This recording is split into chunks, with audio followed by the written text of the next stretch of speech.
Assalamu alaikum, I am Irsa from tutorial.pk and today we are going to start the summary of chapter number 9, that is the transfer of heat.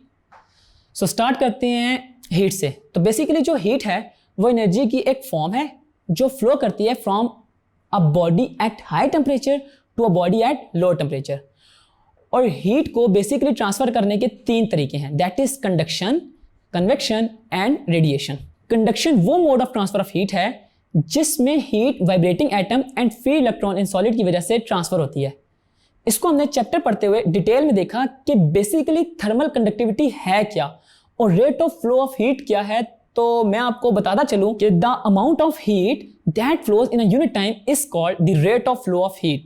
और basically ये rate of flow of heat जो है 3 factors पर depend कर रहा होता है. Number 1 the cross sectional area of the solid, number 2 length between the hot and the cold ends and the last one is the temperature difference.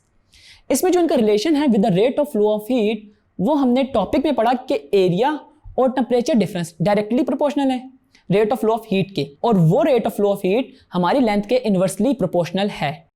And thermal conductivity को हम basically ऐसे define करते हैं कि the rate of flow of heat across the opposite faces of a metre cube maintained at a temperature of 1 kelvin is called thermal conductivity. और हमने detail में conductors and insulators के एडवांटेजेस पढ़े जिसमें हमने डेली लाइफ के usages देखे. tutorial.pk लाया पाकिस्तान के मैट्रिक और इंटर स्टूडेंट्स के लिए अपनी नौयत का पहला ई-लर्निंग प्लेटफॉर्म, जहां पे आपको मिले 18 से ज्यादा बोर्ड्स के video lectures, past paper solution, book notes, MCQs, quizzes और बहुत कुछ. आज ही हमारी मोबाइल ऐप डाउनलोड करें और बनाइए अपनी पढ़ाई आसान. आफ्टर कंडक्शन ऑफ हीट हमने कन्वेक्शन ऑफ हीट को देखा. उसमें देखा कि बेसिकली जो ट्रांसफर ऑफ हीट है वो basically actual movement of molecules की वजह से है. Land and sea breeze are the best example of convection. फिर हमने ग्लाइडर एंड बर्ड्स की मूवमेंट को भी देखा कि कैसे उसमें कन्वेक्शन का प्रोसेस हो रहा होता है. साथ साथ हमने रेडिएशन को देखा जो हमारे पास mode of transfer of heat में लास्ट मोड था, and it is defined as radiation is the mode of transfer of heat from one place to another in the form of waves called electromagnetic waves. और इसमें जो rate of radiation था वो different factors पे depend कर रहा था, like colour, texture and temperature of the surface area पर. यू नो वेल के जो डल ब्लैक सरफेसेस होती हैं वो गुड एब्जॉर्बर ऑफ हीट हैं और उनका टेम्परेचर बहुत जल्दी ना राइज करता है. और सिमिलरली जो पॉलिश सरफेसेस के केस में बिल्कुल इसके ऑपोजिट हमारे पास बिहेवियर शो करता है कि जो पुअर एब्जॉर्बर ऑफ हीट होते हैं और उसका टेम्परेचर भी अपॉन हीटिंग काफ़ी स्लो राइज होता है.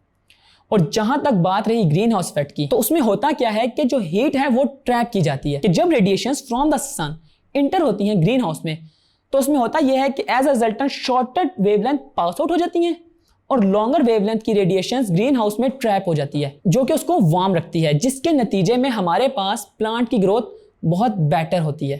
Apart from carbon dioxide and water भी सेम तरह का बिहेवियर हो रहा होता है. यू नो कि अर्थ के एटमॉस्फेयर में carbon dioxide and water vapours present होते हैं जो कि ग्रीन हाउस इफेक्ट को अर्थ पर जनरेट करवा रहे होते हैं. मे बी यू नो कि पिछले कुछ सालों से एटमॉस्फेयर में कार्बन डाइऑक्साइड की परसेंटेज काफ़ी हद तक बढ़ गई है, जिसकी वजह से अर्थ का एवरेज टेम्परेचर भी इंक्रीज हुआ है. इसको हम ग्लोबल वार्मिंग भी कहते हैं, जिसकी वजह से हमारा क्लाइमेट का टेम्परेचर काफ़ी हद तक बढ़ गया है. इसके अलावा यू नो कि different objects different amount of heat को रिफ्लेक्ट या एब्जॉर्ब कर रहे होते हैं. यू नो कि जो अमाउंट ऑफ हीट एब्जॉर्ब होती है वो colour and nature of the body पे डिपेंड कर रही होती है. ब्लैक सर्फेसिस जो होती हैं वो ज़्यादा अमाउंट ऑफ हीट एब्जॉर्ब कर रही होती हैं.